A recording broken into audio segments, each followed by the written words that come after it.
Hi, everybody. Welcome to English Digest. I'm Stephanie. I am Tom. It's day 2 of our history unit, and we've been talking about a journey through time. We're going back into history in a time long, long ago.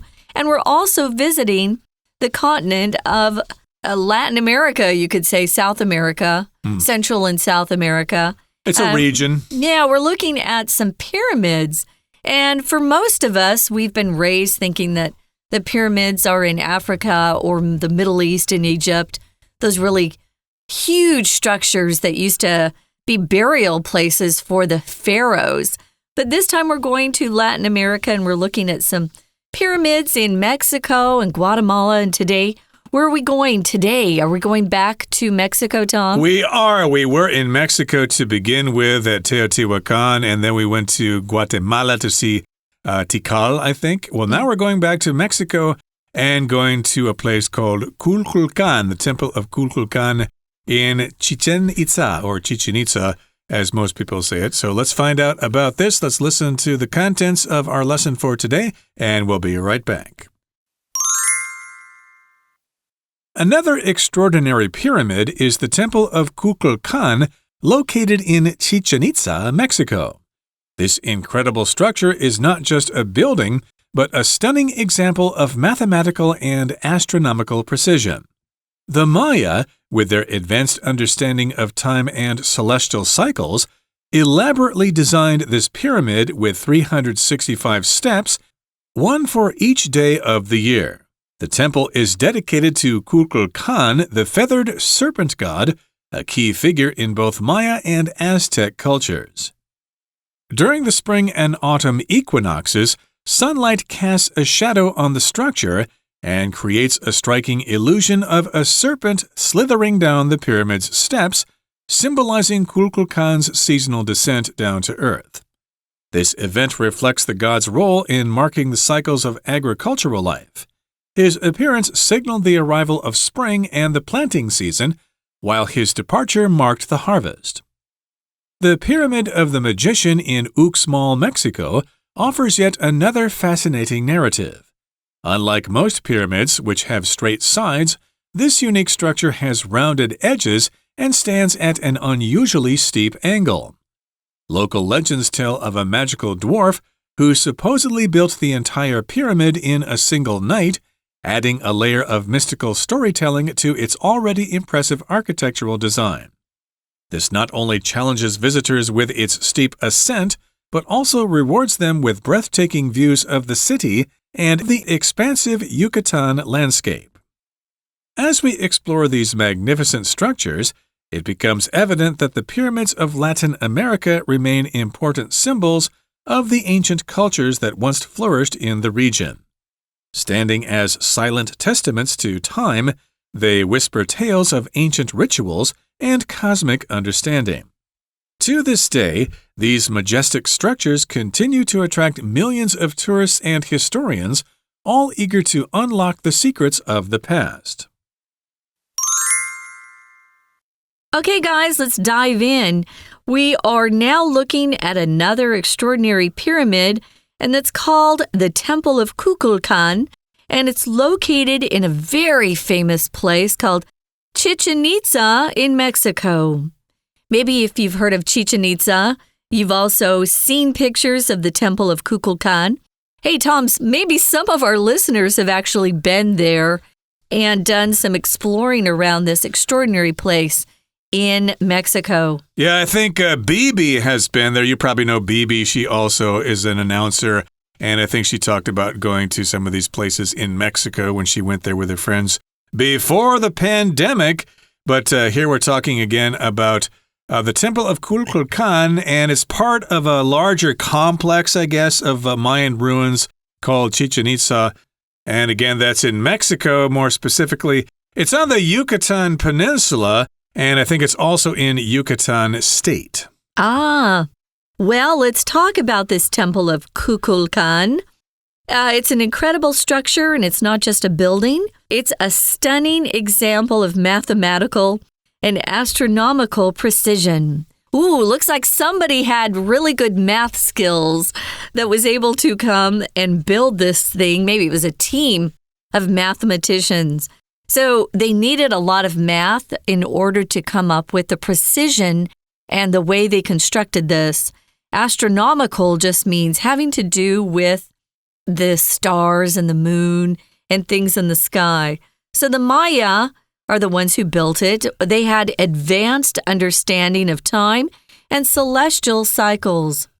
This word celestial, you probably won't see it too much, but it does mean something to do with the sky, maybe things that you observe late at night, the stars and the moon and the sun and things like that, celestial.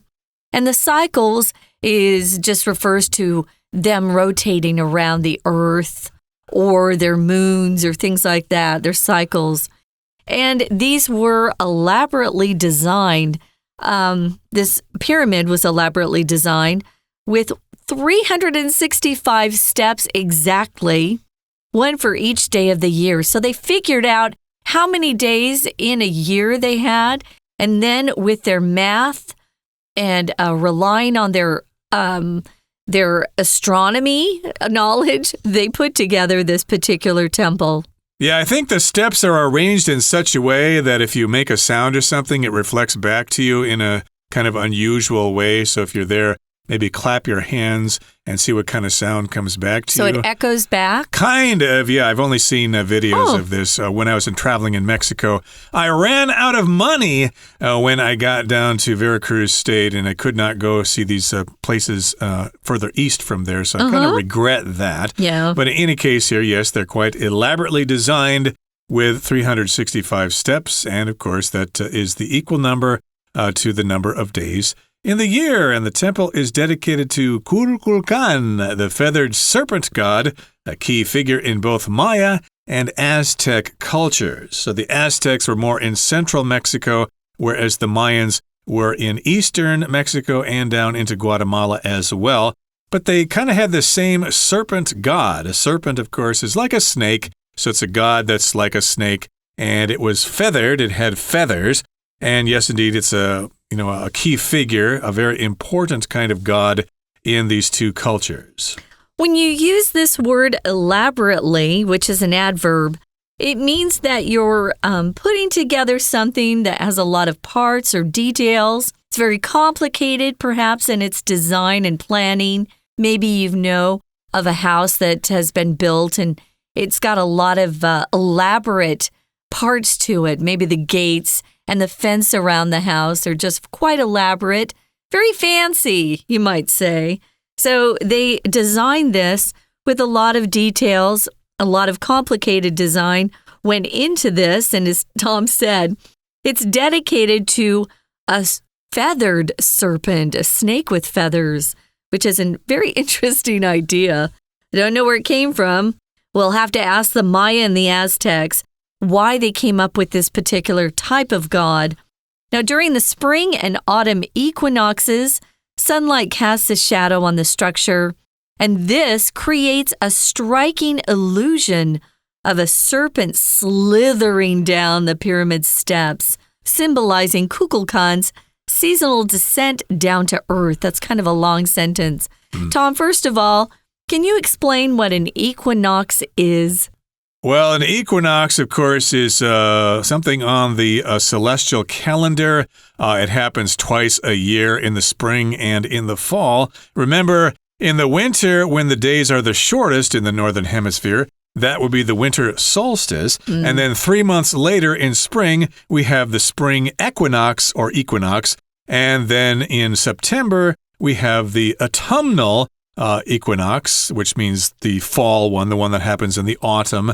So that's what an equinox is. It's when the sun is positioned in such a way where it's right above the equator and there's equal amounts of sunlight in both the northern and southern hemispheres. Well, that was a really good explanation. Well, I hope it made sense because I don't even think I understood it myself. Actually. No, it did for me. So during the spring and autumn equinoxes, that's when the sunlight casts a shadow on the structure. And it comes up with this really cool, striking illusion. An illusion is a false impression of something. It's not really there, but you think you're seeing something, but you're not. An illusion can be a false idea or a false belief, but it can be something that's just very deceptive, has a deceptive appearance. And here, it creates something that looks like but isn't a serpent slithering down the pyramid steps. If you slither, you slide. We use slither mostly when we're talking about snakes. Slither. Oh, he slithers when he walks. If there's somebody kind of creepy, kind of evil feeling, you might say somebody is very slithery in their appearance. So this serpent just kind of slides down the pyramid steps. That's what this illusion looks like. And this symbolizes Kukulkan's seasonal descent down to earth. When you descend, that's the verb form of this noun, descent. It just means you come from a higher altitude to a lower altitude. When you're in a plane and you're getting ready to land, the plane will descend to that landing position. The opposite, of course, is to ascend, and the noun is ascent. We're going to see that in a minute. Yes, if you're on a plane and you're about ready to arrive back in Taipei, you'll hear an announcement. Ladies and gentlemen, we have begun our descent into Taipei. Okay, so that means we're starting to go down in elevation. We've begun our descent. And this is talking about the God's descent down to earth. It has come down to earth to hang out with us for a while and tell us how to do things or whatever. And this event reflects the God's role in marking the cycles of agricultural life. His appearance signaled the arrival of spring and the planting season, while his departure marked the harvest. That makes a lot of sense. When he comes down, that's in the spring when we're planting. So again, when you are working on farms and planting crops and things like that, you are working in agriculture. And agricultural, of course, is the adjective here. So we're talking about agricultural life, the life of farmers. And yes, when he came, that was the spring for the planting season. And then when he left during his departure, that marked the harvest, when the food was brought in from the fields and stored for the winter. Okay, so indeed, we've got a departure here. That's often used with the word arrival. If you go to the airport, of course, you'll see the board there, and it will list the arrivals and the departures. These are planes that are leaving, and these are the planes that are arriving. Those are the arrivals, and the ones that are leaving are the departures. You could also use it to talk about when someone's leaving to go on a vacation, or maybe they're leaving their job at a company. What day is her departure? What day is his departure? It's a little more formal than saying, when is John leaving? Or when is Susie leaving? When is Susie departing? It's a little too formal, but we do talk about someone's day of departure or their departure day, or someone made a hasty departure. That would be more something like something you would see in a book. So yeah, this was interesting because this event reflects the God's role in their lives, especially when they're talking about cycles of the agricultural life that they led. Very interesting. Guys, right now is probably a good time to take a break. We're going to listen to our Chinese teacher for a bit, and then we'll be back to continue. Hello everyone, 我是 Patrick 老师，今天讲解的是5月14号 Unit 7这个单元第2天的课文内容。第1天的课文内容已经介绍了2座金字塔，分别呢是位于墨西哥的太阳金字塔，这是世界第3大的金字塔。那也介绍了瓜地马拉的大美洲豹神殿。今天另外还有2座金字塔是在今天的课文内容当中要介绍的。我们先看到第1段，第一座很非凡的金字塔呢是在墨西哥的 Chichen Itza 这个地方。好，那我们先看到这个金字塔呢是 Temple of Kukulkan。好，请看到第2个句子来。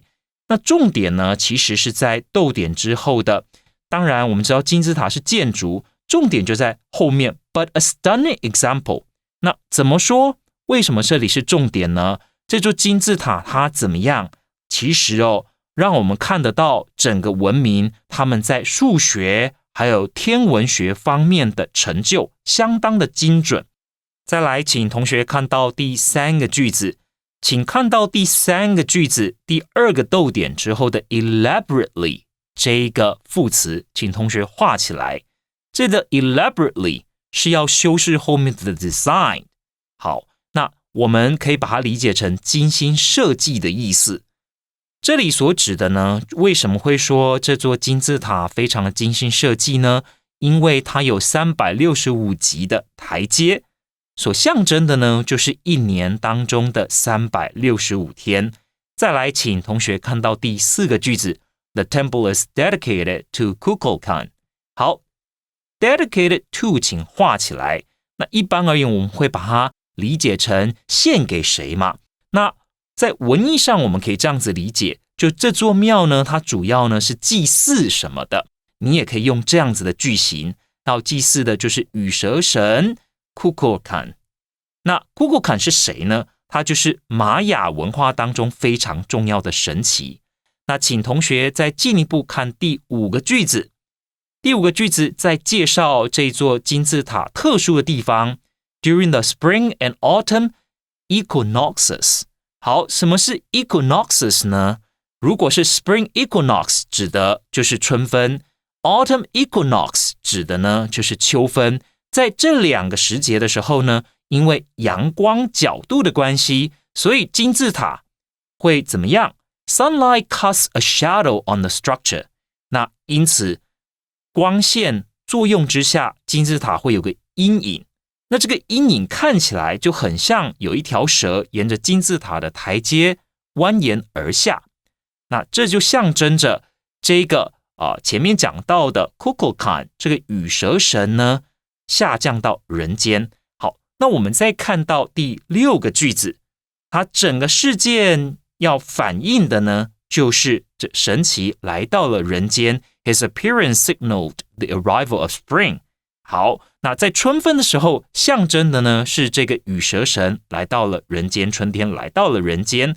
那在秋分的时候呢，所象征的 His departure marked the harvest， 就标示着说这是收获、收割的季节了。We're going to take a quick break. Stay tuned. We'll be right back.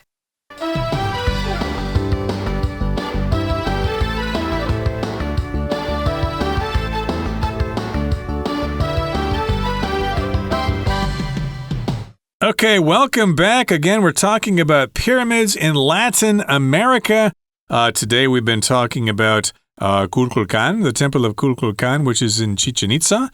That's in Yucatan, Mexico, on the Yucatan Peninsula there. We're still on the Yucatan Peninsula in Mexico, and now we're going to see the Pyramid of the Magician in Uxmal. Again, that's in Mexico, and it offers yet another fascinating narrative. A narrative is a story. We're basically telling you that it has a unique history. There's lots of interesting information that we could tell you about regarding this particular pyramid. It's again called the Pyramid of the Magician.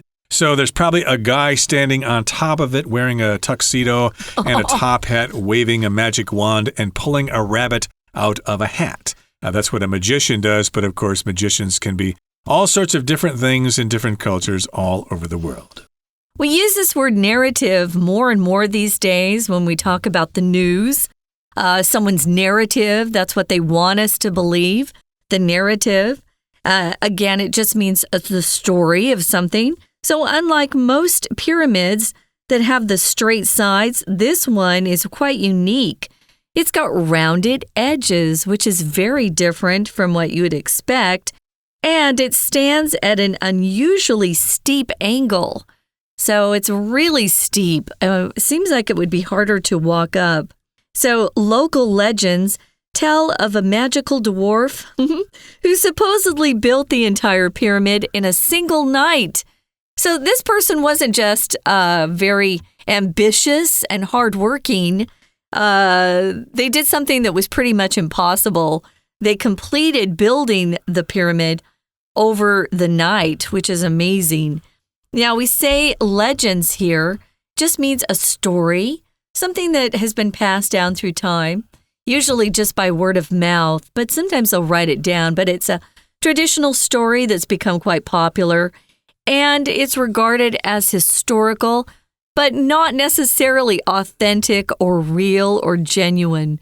Sometimes it's just a story that people have made up and passed down through time. Yep, it's a legend, and of course it involves this magical dwarf, a very short person who had magic powers, and supposedly the theory goes that he built this pyramid in a single night. It just took him one night to build this pyramid. Yeah. That's nothing. I think Chinese construction crews in China can build like buildings in like 5 minutes or something like that.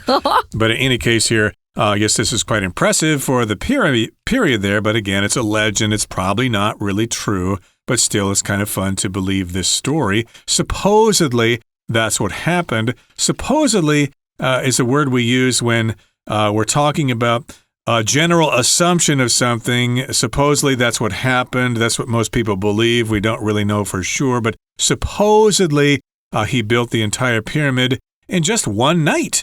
And that adds a layer of mystical storytelling or a mystical narrative to its already impressive architectural design. Mystical means having to do with spiritual things and magic.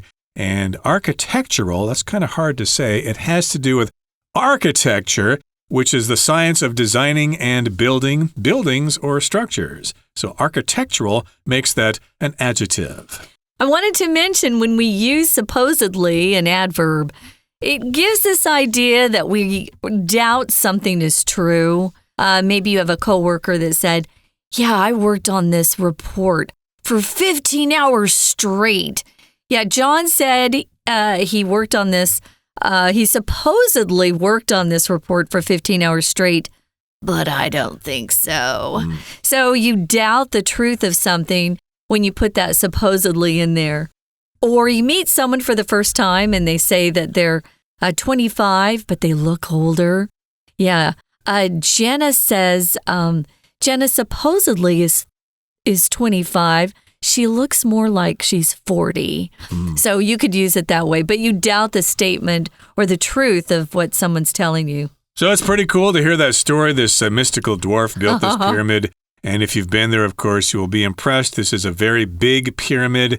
And it doesn't have those straight edges like pyramids usually have. It has rounded edges, so that's rather unique. Very. And this not only challenges visitors with its steep ascent, but also rewards them with breathtaking views of the city and the expansive Yucatan landscape. Indeed, I think the Yucatan is quite flat.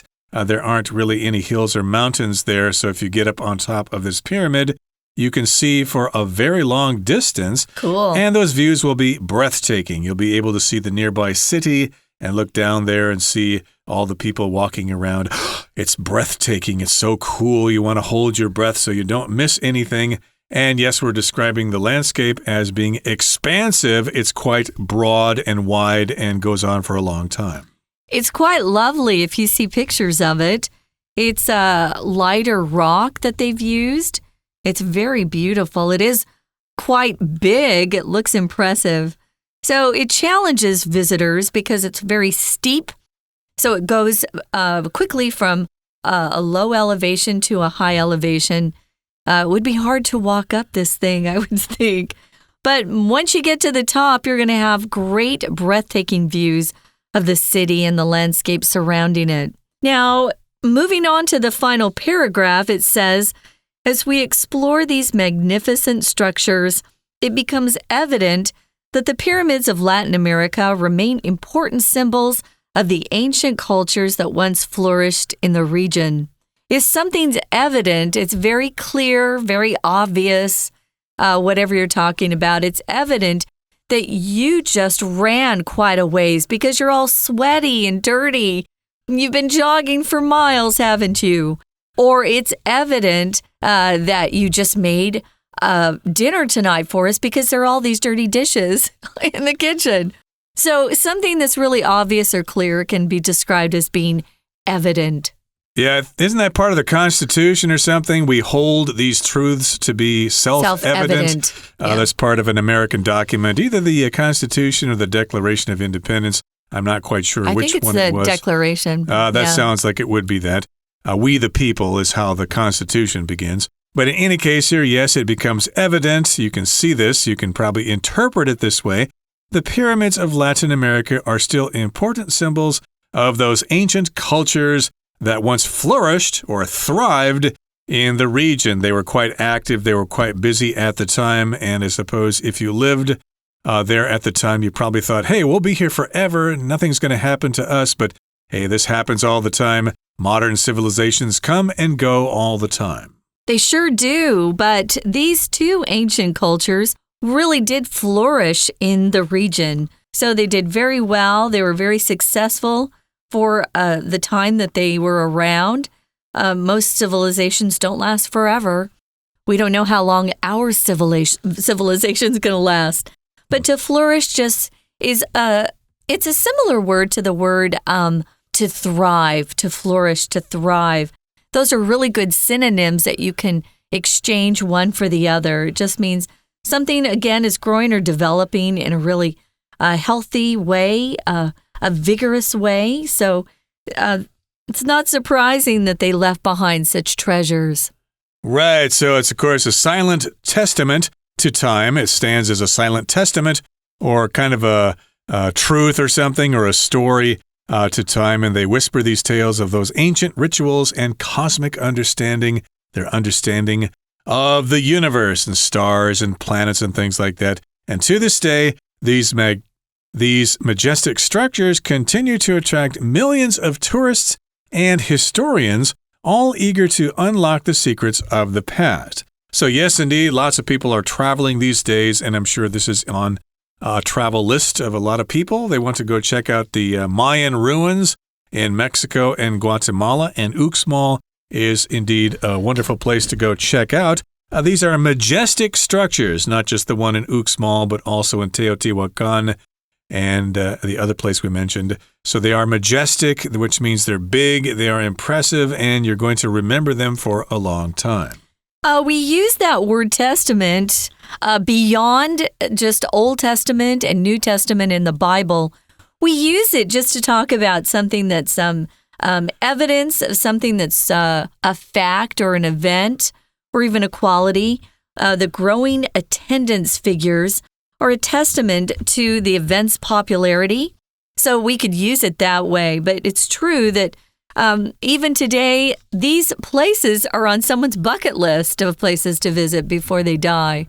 So maybe this is something that has captured your attention and you want to put it on your own bucket list to see before it's too late. Yeah, I'd like to have a second chance. I had my chance when I had just finished university, but I ran out of money, so I couldn't go check out these pyramids in Yucatan. I would like to try to go there again and see them. But again, I'm not sure if they let people walk on them anymore because tourists, of course, cause lots of damage to UNESCO World Heritage sites all over the world. I guess that makes a lot of sense to just let you look at them and not actually climb on them. Okay, that brings us to the end of our explanation for today. Here comes our Chinese teacher. 再来，请同学看到第二段，请看到第二个句子 Unlike most pyramids。老师要提醒大家，我们在做阅读测验的时候其实要特别注意的就是像 unlike 这些提示词。为什么？因为通常你看到 unlike 的时候，要后面接的主要的子句就是不同点。那这个金字塔是我们整个单元的主题，可是呢，每个金字塔它都有自己的特点，所以要请同学在阅读的时候特别注意这些不同点的地方。好，那我们看到第二个金字塔位于呢墨西哥的这个 Uxmal。那在 Uxmal 这个地方的金字塔特别的地方是什么？ This unique structure has rounded edges， 就是它的边缘呢是相当圆滑的，而且它的角度非常的陡峭。那请同学看到第三个句子，第三个句子再进一步的告诉我们，这座金字塔背后是有一个故事的。那有一个呢，他会变魔法的矮人 ，a magical dwarf， 他怎么样呢？居然就据传说来说，就是他是在一个晚上就把这座金字塔盖起来了。好，那再来，我们请同学看到第四个句子， This not only challenges visitors with its steep ascent, but also rewards them with breathtaking views 这个句子，请同学特别注意的就是重点呢一样，在后面这个 but also rewards。当然我们知道金字塔非常的陡峭嘛，所以前面作者说 steep ascent， 那但重点在后面呢，爬上这个金字塔之后，那你就可以看到整座城市相当的壮观 breathtaking views， 整个景象呢是非常的令人感到赞叹的，所以请同学把这个 reward 画起来， reward with 就是爬上金字塔的顶端之后你可以得到的回馈。再来我们看到第三段的第一个句子，请同学特别注意的是这里提到的名词相当的多，请你们千万不要搞混。首先呢，请同学先看到句子最后面这个 that once flourished in the region。 我想请问大家的是，到底这里所指的在这个区域曾经呢相当的蓬勃发展，所指的到底是什么？没有错，这个 that 它所代替的是前面的 ancient cultures 古老的文化，所以意思就是这些古老的文化曾经在这个地区呢蓬勃发展。那后面的第二个句子 standing as silent testaments to time， 请同学不要搞错咯，这里的 they 所指的应该是金字塔。这些金字塔呢，它们耸立在拉丁美洲，它其实就是时间的见证，请同学把 testaments 画起来，它是时间的见证，那可以让我们了解古老文明的故事。好，以上就是我们针对这个单元第二天课文内容所做的中文讲解，谢谢大家。That's it for today. Thanks for joining us, and remember to hit the road and talk to your travel agent or book your tickets online if you want to go check out these pyramids for yourself. From all of us here at English Digest, I'm Tom. I'm Stephanie. Goodbye. Bye.